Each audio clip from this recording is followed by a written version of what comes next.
선생님 감사합니다. 네. 질문 올리겠습니다. 네. 지금 말씀해 주신 본문을 제가 유심히 들으면서 어떤 분의 말씀이 생각이 났습니다. 네.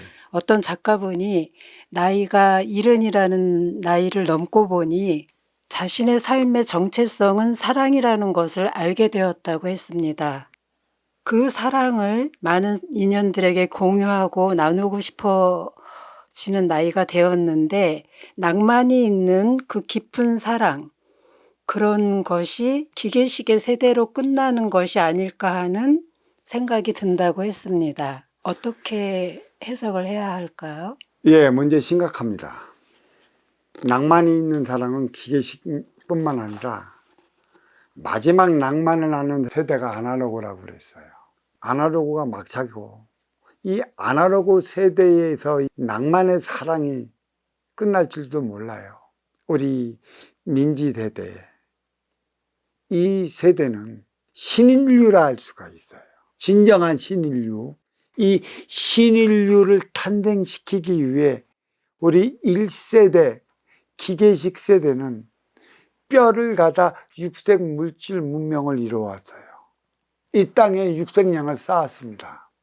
그리고 이 2세대 아날로그 세대, 이는 정신량을 마련을 해서 육색량에 부과를 시켜놔야 되는 것이에요. 다시 말해 우리 1세대 기계식 세대는 개천에도 용나는 세대였고 육색량을 쌓아서 이 땅의 육색 문명을 일으켜 세울 때까지, 그때가 언제야? 1988년 전후까지가 업그레이드 시대라. 그래서 이 기계식 세대는 일제강점기 세대로서 동족상장 이후의 육생의 문명을 세우기 위해 보내진 세대였고요. 그리고 이 세대가 육색 문명을 일으키는 동안의 자식 세대인 이 2세대는 정신량 창출 세대, 등용하는 세대, 등용문의 세대예요. 그래서 이 1세대 기계식 세대는 누구를 위해 살았냐면 자식을 위해 살았습니다. 자식에게 당신의 모든 일생을 걸은 게 1세대 기계식이에요. 사실 낭만을 알래야 그다지 크게 알 수 있는 세대는 아니에요. 자식을 가리키기 위해 온 몸을, 온 열정을 불태운 세대라. 먹을 거 있으면 무조건 먹었고, 자식을 위해서는 당신들은 자기 새끼 한 숟갈 주면 당신들은 3분의 1밖에 안 드셨어. 이 사랑을 받고 자라난 세대가 이 세대 아날로그입니다. 왜 낭만을 마지막으로 하나? 너무나 없다 보니까 없을 땐 없는 이들끼리 통해요. 없을 땐 하나 되고자 의기가 투합합니다. 진짜 똘똘 뭉쳐요. 같이 없다 보니까 무전여행도 서로가 서로를 잘 알기 때문에 사랑으로 또 그만한 낭만으로 자리하고 있었죠. 그때는 차도 많이 없는 그 시대에 피치하이킹 하면 십자 같은 거 세워주고, 가끔 차 지나가면 비어있으면 굳이 태워다 두고, 또 어디 가다 소달구지 있으면 소달구지 다 타고 다녔습니다. 그게 낭만인 것이죠.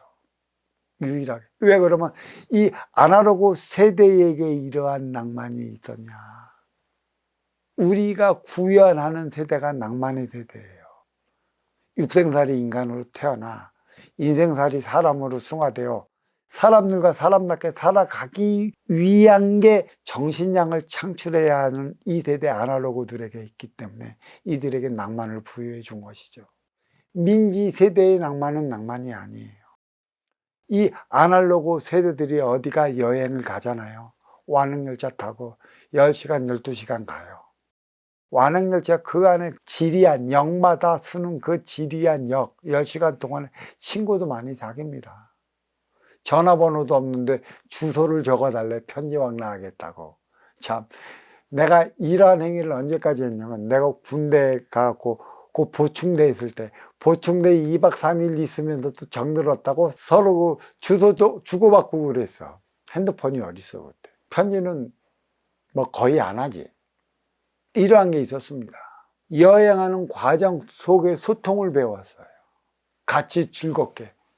통기타락도 하나 있으면, 잘 치는 이가 하나 있으면, 완행열차 속에서 소리 부르며 노래 부르며 같이 왔었고. 근데 문제는 뭐가 있냐. 1세대 기계식은 누구를 위해 살아왔냐면 2세대 아날로그를 위해 살아왔는데, 2세대 아날로그는 누구를 위해 살아갔냐면 자기 자신을 위해 살아가요. 자기의 꿈을 실현하기 위해 살아왔어요. 그게 낭만인 것이에요. 물론 자식도 사랑했지만 기계식만큼의 자식 사랑은 덜해요. 그래서 기계식 세대의 젊은 날 7080의 그 노래 가사 하나를 봅시다. 모두가 식기절이에요. 지금 들어보면 어떤 이들은 눈물까지 흘려. 그 시절로 돌아가고 싶었다고. 배고픈 시절이 더 그리웠다고. 왜? 아까도 얘기했지만 배고플 때 없을 때는 잘 살아보자고 의기투합합니다. 꽉 뭉쳐요. 이게 동업이에요. 우리 민족이 그래요. 1988년도까지 잘 살아보자고 꽉 뭉쳐갖고 나름의 인신도 살아있었지. 근데 잘 살다 보니까 네 거 내 거 지키기에 바빴고 뿔뿔이 등등. 우리가 합자회사를 만들던 동업을 하던 3명 4명 없을 때는 의기투합해갖고 딱 3년이면 3년 동안에 웬만큼 회사를 일어났잖아요. 그때는 누가 돈을 더 많이 가질까? 내 욕심의 생각의 차원으로 의심을 해. 그래, 어디 옆에서는 구두꾼도 매지 말라고 그랬죠? 참외밭에는 구두꾼도 끊지 말라. 그때는 그래도. 그때는 분명한 걸 해야 돼. 네가 자신 있으면 이제는 떠나가. 네 일을 해야지. 개인적인. 더 이상 동업을 했다가 힘들어져요. 우리나라 민족의 역사랑 동업이랑 같이 보면 틀리질 않아요. 그러면 이렇게 돈 번 걸 1세가 마련한 육생량에 그 쓰임을 다하기 위한 정신량을 부과시킨 이 에너지를 누구한테 물려주기 위한 게 있어요. MZ세대, 아날로그 세대 자식들에게 물려주기 위한 것에서. 결론은 1세대는 2세대들을 위해 아낌없이 육신을 바쳤다면 2세대는 삶의 에너지가 무엇인가, 사람처럼 살아가는 그 낭만이 무엇인가를 알기 위해 낭만을 읊지르고 왔잖아요. 대학가요제니 해변가요제니 강명가요제니 그 가사들 하나하나가 너무 가슴에 와 닿아. 이거를 누구한테 물려줘야 됐어요? 3세대 민지 세대에게 물려주기 위한 거였는데, 이러한 쓰임을 물려주지 못하니 민지 세대는 지금 해야 할 게 없는 것이에요. 지금의 그 유행가, 지금의 유행이라고 하지만 이 노래들이 전부 질질 짜는 노래밖에 없어. 목소리들이 왜 이렇게 울어? 왜 이렇게 한이 맺혀 있어갖고 왜 이렇게 앵앵앵 징징댔는지 모르겠어요. 왜 매달리는지 모르겠어요. 이러한 게 누구를 향해 겨냥하는 거다면 2세대 아날로그들에 겨냥한 것이에요. 육생량의 정신량을 부과시킨 에너지, 이게 선순환인 것이죠. 지금 선순환이 꽉 막혔기 때문에 민지아가 공무원이 최고인 줄 알아요. 근데 더 문제는 뭐냐면 1세대는 육생량을 위해 살아왔다면 2세대는 정신량을 위해 살아오는 것이고 3세대는 육생량에 부과된 정신량으로 살아가야 하는 세대, 민지아, 디지털, 이들을 가리켜 메신저 세대라고 했어요. 이 메신저 세대가 성인 시절이 되는 만큼의 한류열풍 물려달렸죠. 기능용품 물려달렸죠. 축제열풍 물려달렸죠. 그 다음에 4가지가 있는데 한류열풍, 귀농열풍, 축제열풍, 다문화가정. 이게 모두가 뭐야? 뿌리의 삶을 몸통 넘어 가지로 실현해 주기 위한 일련의 과정이었고, 또 이 세대가 메신저 세대란 이유는 K-팝, 또 K-드라마, K-뮤직, 기타 등등으로 인해 지금 세계로 뻗어나가고 있는데 우리가 전해줄 것은 하나도 없어요. 민지아 세대들은 육생의 개척을 위해 살아가는 세대도 아니고 정신량을 위해 살아가는 세대도 아니야. 있으면 있는 대로, 주어지면 주어지는 그대로의 삶을 살아가야 하는 세대이기 때문에 이들에게는 창의도 없고요. 창출도 없어요. 매뉴얼을 주잖아. 그 매뉴얼대로만 살아가. 매뉴얼 이상의 창의적인 행동을 못해요. 결국은 뭡니까? 매뉴얼에 묶여 살아가는 사대예요. 매뉴얼 안 만들어주면 뭐 할 거야? 너무 가슴 아파. 이 매뉴얼을 누가 만들어줘야겠어? 육색량의 정신량. 이게 매뉴얼이라는 것이죠. 내가 만들어 나가는 자원. 선순환 행위로 돌아갔다라면 민재 세대는 이러질 않아요. 얘네는 낭만도 없어요. 주어진 그대로의 나의 이기적인 삶. 이들의 현실인 것입니다. 이 3세대의 현실인 것이고 3대 계승에 지금 막바지에 딱 걸려있다 하지 않았습니까? 1대 36년, 3대 108년, 그 전후가 2024년이라 과연 어떻게 될까? 정신력 없이. 아마 2024년 전후가 되면 베이비부머는 아날로그 세대는 전부 환갑을 지날 때입니다. 환갑은 60이에요. 한 바퀴 돌았어요.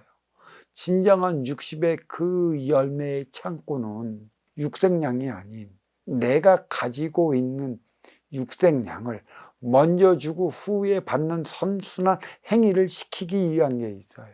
이제는 보십시오. 이 대자연의 천상천하 대자연의 기운은 완전히 바뀌었습니다. 선순환을 일으키지 못하는 이들부터 그에 따른 분명한 표적이 들어갈 것이에요. 왜 너한테 덜 주고 왜 나한테는 더 줬겠습니까? 똑같이 두면 인간은 화합을 안 한다고 그랬어요. 서로 등 돌려 살아간다고 그랬어요. 없으니까 잘 살아보기 위해 의기투합했다가 잘 사니까 네가 더 갔냐 내가 더 갔냐 서로를 의심하게 되고 그래서 인심이 흉흉하게 된 것이며 인간의 삶은 이 뿌리의 삶은 오늘날 이리도 험악하게 된 거예요. 험악할 보면서 살아가는 것이죠. 그게 여기에 있는 것이고 그 피해를 고스란히 보는 게 민지세대예요. 선순환 행위 이렇게 해야 됩니다. 창의력 없어요. 창출력 없고요. 그러니까 나 먹고 살기 위한 공무원에 매달리는 거고 뭐 때로는 이 공무원을 하기 싫어하는 이유가 뭐냐면 그들한테 구속된다. 그들한테 속박된다. 구속과 속박을 벗어나기 위해 나는 직장 생활을 때려치는데 그러면 직장 생활을 때려치면 뭐 할까? 인연을 불러들일 수 있는 능력도 없어요. 창이라고는 인연을 불러들일 수 있는 능력이 있어야 되는데 꿈도 원대하지 못해요. 어떤 이들은 보면은 나는 사통사반 반장이 되는 게 꿈이다라고 얘기하는 이들도 있어. 반장이 꿈이래. 사통사반 반장. 이 농촌으로 오면 이장이 되는 게 꿈이라는 얘기도 있고 그들의 꿈은 원대하지 못해. 하지만 아날로그의 꿈은 무지무지 원대했어요. 이들의 꿈을 얼로 표현했는 줄 아십니까? 소설로 나왔고 소설은 우리의 7080 세대의 유행과 가사 안에 다 들어가 있어요. 그 안에 아날로그 세대의 꿈과 희망을 7080 노래 가사에서 다 찾아볼 수 있는 것입니다. 노래로만 불렀고 가사로만 나왔지 선순환 행위의 시스템을 만들어 놓지 못해 이리도 어려워졌고 민지화 세대가 이리도 궁지에 몰렸다. 이들은 가게만 차려줘서는 안 돼요. 인연을 어떻게 해서 불러들이는가? 불러들이는 인연을 어떻게 찾아오게 만드는가? 음식을 만드는 기술도 좋아요. 빵을 만드는 기술도 좋지만 이 음식을 만드는 기술은 시간이 흐르면 너보다 더 뛰어나게 만드는 이들은 나올 겁니다. 그러면 그걸로 뺏긴다고. 그러면 계속 나한테 계속 찾아오게끔 하기 위해서는 인연을 맞이할 줄 알아야 하는 것이죠. 그 인연 맞이가 정신력인 것이고 업그레이드 시대가 인연 맞이 시대라. 이들에게 시급히 가르쳐야 할 것은 탁월한 일안의 기술도 좋지만 내가 만들어 나가는 인연 맞이 이 교육을 잊지 말아야 할 것이에요. 이 질문 여기서 마치도록 하겠습니다.